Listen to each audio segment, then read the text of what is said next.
Welcome to Stoked with Megan McPhail, the podcast that helps you get super effing jazzed about your work, life, and bank account. I'm your host, Megan McPhail, a former burnt-out emergency veterinarian that quit my hard-earned career to become a seven-figure business coach, entrepreneur, and elopement photographer. Now I'm living a life I absolutely love, full of travel, adventure, and financial abundance, and I am hell-bent on inspiring others to do the same. Are you ready to say goodbye to the 9-to-5 grind and start going after some big, bold dreams? Then let's dive into this week's episode. Hey, it's your host, Megan McPhail. And your co-host, Todd Reedy. And today's episode is a really important episode for you to listen to whenever you feel like quitting your elopement photography business. I have 5 questions I want you to ask yourself when things get tough and you start questioning everything and you're like, why am I even doing this? I need to just quit right now. It's very common to have these kinds of thoughts every once in a while as an entrepreneur. So I had a bad week last week, in fact, where I was like, what am I doing? I just want to burn everything to the ground. And I'm sure you have felt this way where you just want to give up. Oh, yeah. Lots of ebbs and flows to entrepreneurial life. So, yeah. Yeah. We've all been there. One week you'll be on top of the world being like, this is the best job ever. I love it. I'm living my dream life. And then the next week you'll be like, I can't take this anymore. I don't want to do it. So I have a few humorous, although still important questions to ask yourself, and then we'll get into the real ones. So one of the first questions, this is for the women. Are you in the luteal phase of your period? Because every month when I'm in that phase, I want to burn my business to the ground. So if you are having intense feelings about your business during that time of the month, yeah, Todd can't relate, but maybe you notice every month. No comment.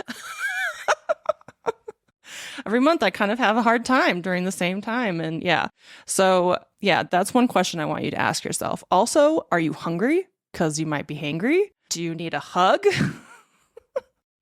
Do you need a break or a nap? You know, like those are some things that can skew our opinions on our businesses and whether or not we want to pursue forward. So just a few little funny things. Sometimes I do just need a hug and then everything's okay. And maybe a nice cocktail or some ice cream or pizza or something. Or a good night's sleep. Or a good night's sleep, yeah.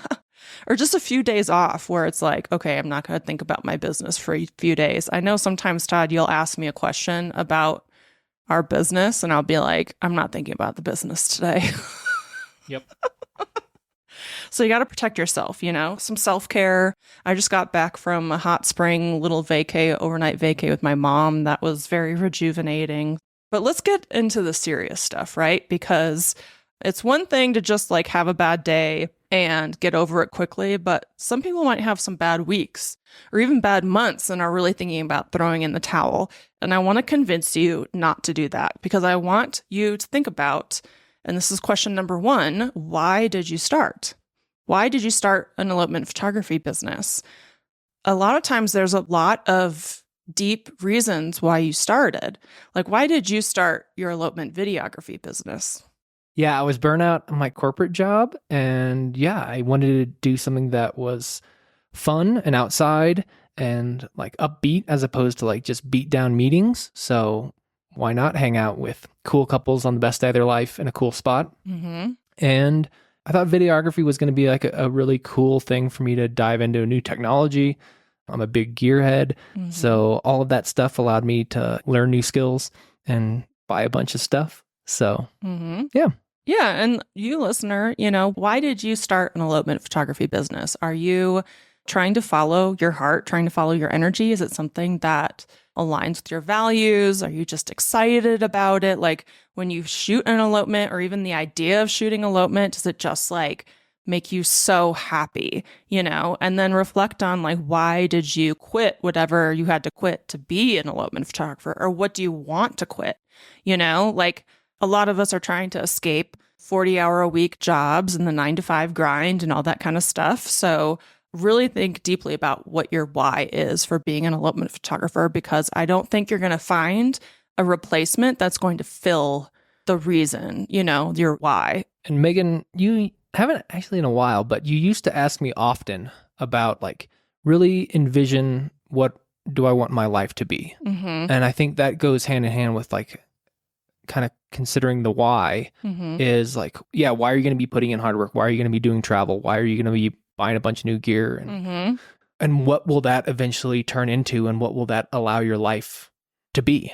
I hear all the time from elopement photographers and wannabe elopement photographers that they want time freedom, they want location freedom, they want to travel, they don't want to deal with corporate bullshit, or, they're trying to escape some other career that they've started. And they feel really connected to elopements rather than other forms of photography like weddings or families or seniors or something like that. So a lot of times there's a lot of deep, soulful reasons that people want to be an elopement photographer. So sit and think about that, because yeah, you're just not going to find that in any other job.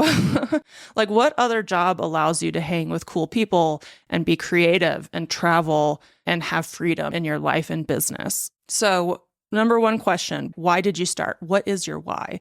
Why are you doing this? Why? Number two is, what are your achievements so far? So often we focus on what we're failing at or what we haven't achieved yet, that we forget about how far we've come. I mean, if I look back at some of my initial photography, it's ridiculous. I mean, we all have to put our reps in. We all have to work on our businesses. And there's probably a lot of achievements that you haven't celebrated yet that deserve to be celebrated. So also sitting and remembering how far you've come and not just fixating on how far left you have to go is really important. Yeah, so open your catalog of galleries and start at the beginning and kind of scroll through up to now and see how far your composition has gone, how good your color grading has gone. Think back to how well the days have gone, because you're so much better of a planner than you were when you first started this journey. Yeah, or maybe you're really new and you just set up your website, or you just put elopement photographer in your Instagram bio or something, and you even have just thought about doing this as a career. I mean, every little step is important, but you should absolutely celebrate your achievements and how far you've come. And it's so easy to forget about them unless you celebrate them. And a celebration could be as little as, okay, I finished my website, I'm going to get some crumble cookies tonight or something. But you need to make it the thing, and you need to celebrate even the smaller steps, not just booking an $8,000 elopement, but getting your first elopement inquiry, maybe even. And maybe they don't book you even, but celebrate that, because it's all part of the journey and there is no destination. You're just going to be journeying forever. So it's one of those things where you're hiking up a mountain and you see the top, but then once you get to the top, there's another summit. And then once you hike and you get to that summit, there's another summit. The journey never ends in your elopement photography business. So you got to start celebrating the wins, celebrating the achievements, even if they are seemingly small. You got to reward yourself. Which reminds me, we haven't celebrated anything in a long time. We used to do that all the time, and we need to do that again. Yeah, you're right. We haven't. Yeah. Number three, are you comparing yourself to others? Are you scrolling the gram and being like, oh, they're so booked up, or oh, they traveled here, or oh, this person's doing that, or oh, I want this, but they have it, so I can't have it because there's not enough to go around, or whatever you're telling yourself as you're scrolling. I'm telling you right now, just delete Instagram off your phone or hide it somewhere, because there's probably other things that you need to be focusing on instead of doom scrolling and comparing yourself to others. Comparison is the thief of joy. So you don't need to compare yourself to anybody. You are special as you are, and you're on your own journey in your own lane. Put blinders on, mute anybody or delete them or whatever. If they aren't bringing you joy, then stop doing it. And yeah, Instagram is the worst for that. And comparing yourself to others is a great way to make you feel like you suck. But we all know Instagram is a highlight reel and you're not seeing behind the scenes stuff. And I will tell you, even the people that seem really successful are struggling behind the scenes. I know that for a fact. So yeah, have you ever felt that, Todd? You get FOMO really bad. Yeah. When I was starting, I think I did compare myself often to like locations and like even films. But now I think I get the FOMO, yeah, when I see like people booking and, traveling to cool places and even shooting elopements. Yeah, you're like, oh man, I wish that was me. Yeah. But in reality, do I really wish it was me? Mm-hmm. Usually not at this point. So Yeah. You've grown a lot. yeah, on kind of a tangential note, do you think Instagram is the new Facebook, in your opinion? I know you like loathe at Facebook. So do you think you're trending that way towards Instagram? I think that people just use it wrong, because you can have fun on there. That's what I really try to tell people. I think people think Instagram is the be all end all of their marketing when it's really not. It's a small piece. And yeah, I mean, Facebook, definitely delete Facebook. Because yeah, if you're posting in Facebook groups, you're going to get awful advice. It's going to be toxic. People are going to be mean, or you're just going to be inundated with the issues of others. Like I always get such bad anxiety reading about all the issues other people are having with clients and stuff. So definitely don't use Facebook and Instagram. Like you should have fun on there. You should not be scrolling mindlessly and feeling jealous or whatever. This is also a do as we say, not as we do. I would be embarrassed to report back on my Instagram usage. I mean, I doom scroll, but it's all like little ducklings and kittens and farm stuff, Yeah, so maybe that should be a caveat of what are your intentions with your scrolling? And are you doing it for inspiration? Are you doing it for fun? Is it inside your business? Are you working, quote unquote, or are you playing? So, yeah. Yeah, I think a lot of people say that they're scrolling on Instagram is so they can think of content or whatever, but like you don't need to do that to make content, because if you know who your target market is and who you're trying to talk to, you can just create it on your own. It doesn't have to be trendy or whatever, but too many people spend way too much time on Instagram. Go check your usage right now. You'll be appalled. And if you put that towards Pinterest and SEO and Google, you'd be singing a much different tune. And I'll give you a little action. If you message us on Instagram here we are on Instagram. Message us on Instagram and tell us what your average usage is in the last week, and we will do the same back. Is that good? Yeah, I definitely want to know what people's average usages are. And nobody will tell me. Will you be embarrassed what yours is? Oh, it's probably like 5 hours a day or something like that. Okay, yeah. So if you send it to us, we'll send you what ours is. Yeah. From the last week. Yeah. Okay. Cool. So yeah, so stop comparing yourself to others. Temporarily delete or hide Instagram if you need to. Lock your phone in a freaking lockbox. We have one of those actually. And get your mind out of comparison mode, because it'll definitely make you feel sad about your business. Number 4 is, what challenges are you truly facing? Because I know a lot of people will want to give up because they have some bills coming up that they want to pay, and so they need a booking and it doesn't happen, or somebody inquires and then they ghost and people take it really personally, So like really break down what the problem is. And it's normally your marketing. The marketing is normally the issue. You might not be talking to the right person. You might not be attracting the right person. You might not have enough website visitors. You might not be communicating your value enough. Don't just sit there and be like, oh, well, I need to get bookings and I need to make money. Like you have to break that down into the little pieces that create a booking. Can people find you? Are you relying only on Instagram? Can people find you on Google? Are you running ads? There's just like so many ways to break it down. You really have to like put your small business owner hat on and figure out a solution to the problem. Yeah. And maybe the problem isn't, oh, you don't have bookings. Maybe it's you've taken on too much work. Oh, maybe that's a good point. You're charging too little and you're financially strapped, but you're working your ass off. Mm-hmm. So, I mean, there's lots of different scenarios that could play out of like what could be the problem and why you want to burn it all down. But yeah, addressing and determining what the problem is the first step to figure out how to fix it or to get over it. Yeah. And there are solutions to every problem. Okay. Like, I want to make this very clear that business is like a successful business doesn't depend on luck or hope. It's strategy. So there's a solution to everything. And being a problem solver is part of being a business owner and part of being an entrepreneur. So have your moments where you're like, oh, this isn't working. I'm going to burn it all down. But then have some moments of clarity where you're actually identifying, okay, this is really where I'm struggling. How do I fix this? That's really important to be a problem solver. Yeah. And another sub bullet, I think, that I often have to remind myself is like, your problems probably aren't unique to you. Like, yes, we're all special and we have unique gifts. What we talked about in number one. But I mean, not having enough bookings is a widespread problem.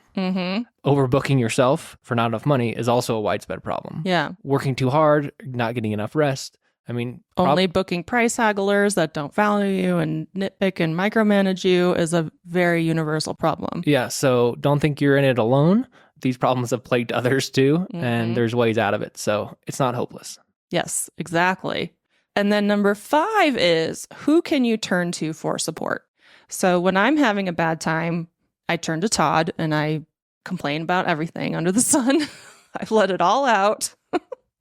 He's very good about validating my feelings, which is great. But yeah, you need either a supportive friend or spouse or significant other or family member. You need a photographer friend that you can vent to. You don't go to a Facebook group, please. Go to a trusted source if you are in the mastermind, the Elopement Photographer Mastermind with us, or even in one of my courses. You can always come to me. I talk people off the ledge all the time. But yeah, definitely go to somebody who is going to validate your feelings, but also not just bitch and complain and blame the economy or make excuses or whatever. That's why I want you to stay out of Facebook groups, because they're notorious for just becoming like bitch fests and like all scarcity mindsets and stuff like that. If you have somebody you can go to that has achieved the thing that you want to achieve, even better, because they'll be able to tell you like, hey, I've been there and this is how I fixed that problem. But it's important to have people support you. It can be hard though, because entrepreneurship is not widely spread amongst family and friend groups, like our family and friends outside of the photography industry, they don't understand what we're doing. For the most part, yeah. So yeah, don't turn to somebody who's just going to be like, oh yeah, go back to your 9-to-5 secure job and health benefits and blah, blah, blah. I want you to be an entrepreneur. I want you to be an elopement photographer. I want you to be a small business owner and have all of the freedom that you want and the travel and the cool couples and the creativity and the beautiful photos. So turn to somebody who also wants that for you and understands that there's going to be hard times, there's going to be problems, there's going to be difficulties, but for all the hard parts, the success is worth it. And you're probably closer to the results you want than you think, but it does require that problem solving. It does require reminding yourself of your why and your vision for your life. It requires staying in your own lane and not paying attention to what other people are doing. And it will be more fun if you're celebrating along the way. So save this episode in your back pocket for when you're having a bad day or even a bad week, and remind yourself of why you're doing this, that you're strong, that you've done hard things before, and that entrepreneurship comes with ups and downs. Elopement photography comes with ups and downs, and you're going to get through this and you're going to be just fine. You're going to be that successful 6-figure elopement photographer that you want to be. The only thing holding you back is really yourself. So thanks for listening. See you next week. See you next week. Bye. Thanks so much for joining us on this episode of Stoked with Megan McPhail. If you enjoyed the show and you'd like to help support the podcast, please subscribe, leave a review, and tell a friend. If you're looking for more inspiring content, check us out on Instagram at Stoked with Megan McPhail. And to learn more about my business coaching and how I can personally help you quit your 9-to-5, visit my website at meganmcphail.com. I hope this leaves you feeling stoked. See you next week.